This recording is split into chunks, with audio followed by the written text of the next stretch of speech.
Salam, selamat pagi Bapak Ibu jemaat yang dikasihi oleh Tuhan. Shalom, selamat pagi Ibu Bapak, saudara-saudara yang diberkati Tuhan kita. Shalom, selamat pagi jemaat yang dikasihi oleh Tuhan Yesus Kristus.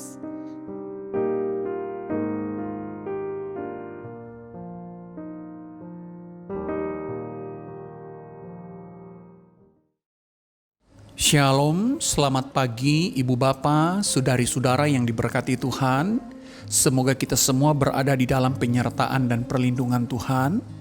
Sebelum kita membaca dan merenungkan firman Tuhan, mari kita berdoa. Ya Tuhan, kami bersyukur untuk anugerah dan kasih-Mu yang terus menjadi bagian terindah dalam hidup kami. Saat ini Bapa, kami akan membaca dan merenungkan firman-Mu. Tolonglah kami dapat mengerti dan menghidupi firman-Mu di dalam hidup kami setiap hari.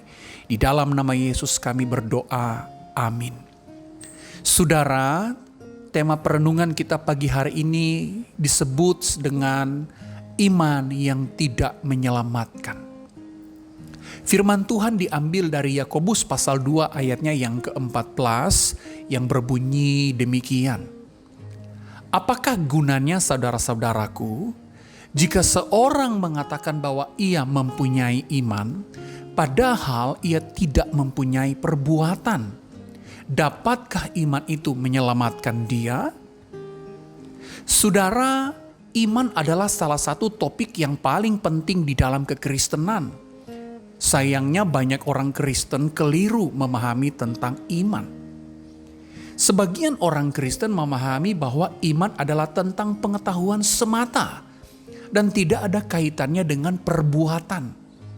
Mengetahui Yesus sebagai Tuhan dan Juru Selamat dan mengetahui bahwa Yesus adalah jalan keselamatan bagi mereka adalah cukup. Makanya tidak heran kita akan berjumpa dengan orang Kristen yang memahami banyak doktrin, tetapi kehidupan kekristenannya kosong dan kering kerontang. Tentu mengenal Yesus Kristus sebagai satu-satunya jalan kebenaran adalah hal yang baik. Memiliki pemahaman yang benar tentang Injil keselamatan adalah hal yang baik. Tetapi iman Alkitabiah tidak bisa direduksi menjadi pengetahuan yang benar saja. Jadi, iman bukan hanya sekedar percaya bahwa pengetahuan kita benar atau pemahaman Injil kita lengkap. Bagi Yakobus, iman kepada Kristus menuntut perbuatan yang baik dan benar. Iman kepada Kristus bukanlah teori yang hanya sampai di akal atau di mulut kita. Iman itu bukan hanya sekedar pengetahuan saja. Iman hanya disebut iman jika diejawantahkan atau dihidupi dalam kehidupan kita setiap hari. Iman harus dimanifestasikan lewat perbuatan-perbuatan kita. Dengan kata lain, bukti yang paling jelas bahwa kita memiliki iman adalah perbuatan-perbuatan baik kita yang sesuai dengan firman Tuhan. Banyak orang Kristen yang mengaku bahwa mereka memiliki iman kepada Tuhan, tetapi perbuatan mereka kosong dan hidup mereka sombong. Dalam pasal 2 ayat 14, Yakobus mengatakan, apakah gunanya saudara-saudaraku, jika seorang mengatakan bahwa ia mempunyai iman, padahal ia tidak mempunyai perbuatan, dapatkah iman itu menyelamatkan dia? Ini pertanyaan yang sangat keras sekali. Yakobus secara tidak langsung mengatakan bahwa iman tanpa perbuatan tidak akan menyelamatkan kita. Semua orang boleh berteriak-teriak bahwa saya beriman. Tetapi iman tanpa diwujudkan oleh perbuatan, maka iman itu tidak akan pernah menyelamatkan kita. Mengapa? Karena bukti yang paling nyata jika kita beriman adalah hidup yang memancarkan perbuatan-perbuatan baik dan benar sesuai dengan firman Tuhan. Iman kita kepada Allah bukanlah sekedar kumpulan ide-ide Kristen atau serentetan pengetahuan doktrinal kita tentang Allah. Pengetahuan tentang doktrin-doktrin Kristen tidak akan pernah menyelamatkan kita jika semua itu hanya sampai di akal saja.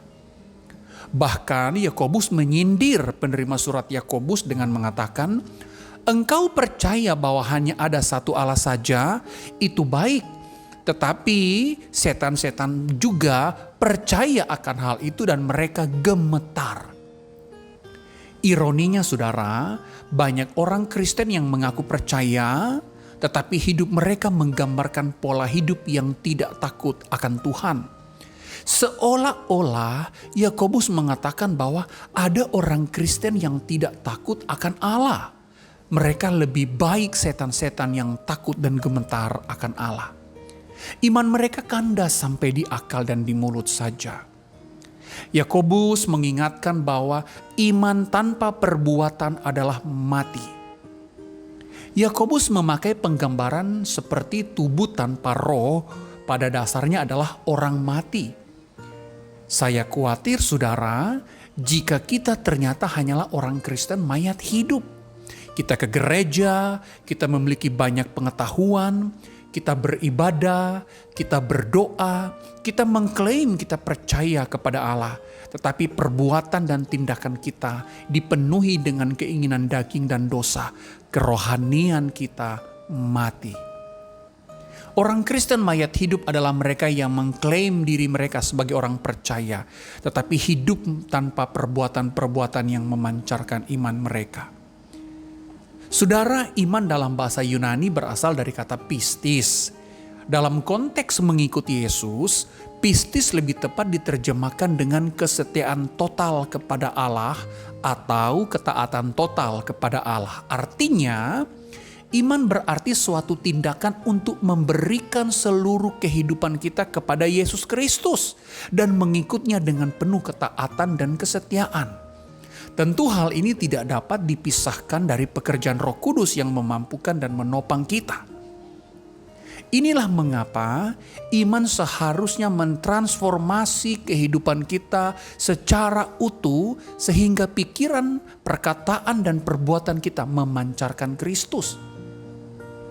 Nah saudara, sehingga iman akan membawa kita kepada suatu kehidupan yang sejajar dan senada dengan kehidupan Yesus.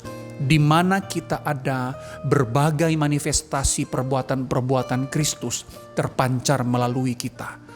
Hanya dengan demikian, iman kita bukanlah iman yang mati. Iman yang sejati adalah menampilkan Yesus dalam kehidupan kita setiap hari. Kiranya Tuhan menolong kita untuk beriman dengan sungguh kepadanya. Amin. Mari kita berdoa. Tuhan Yesus, tolonglah kami Bapa, agar kami dapat menghidupi iman kami dengan nyata. Bukan iman yang mati, tetapi iman yang memancarkan Engkau di dalam kehidupan kami setiap hari. Iman yang memancarkan suatu kehidupan yang sudah ditransformasi. Sehingga di mana kami berada, Kristus tampil lewat kami. Di dalam nama Yesus kami berdoa. Amin.